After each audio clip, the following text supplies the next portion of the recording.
रेशनच्या रांगेपासून मुक्ती मिळणार, एटीएम वर मिळणार रेशन, रेशन दुकानदारांच्या बनवाबनवीला चाप। आतापर्यंत तुम्ही पैसे काढण्यासाठी आणि जमा करण्यासाठी एटीएमचा वापर करत असाल, मात्र आता तुम्हाला रेशन धान्यही एटीएम वर मिळणार आहे। हे ऐकून तुम्हाला धक्का बसला असेल, मात्र हे खरं आहे। तुम्हाला आता एटीएम वर जाऊन धान्य घ्यावं लागणार आहे। या रेशनच्या एटीएमची वैशिष्ट्य काय आहेत पाहूया।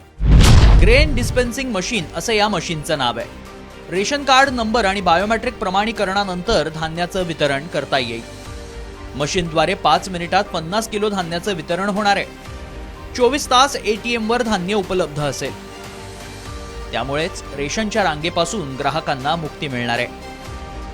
पंतप्रधान गरीब कल्याण योजनेच्या माध्यमातून सरकार प्रति व्यक्ती 5 किलो गहू किंवा तांदूळ मोफत देत आहे। जागतिक अन्न वितरण कार्यक्रमाअंतर्गत ओडिशा सरकारनं अन्नपूर्ती मशीनच्या माध्यमातून प्रायोगिक तत्वावर एटीएम वर धान्याचं वितरण सुरू केलंय।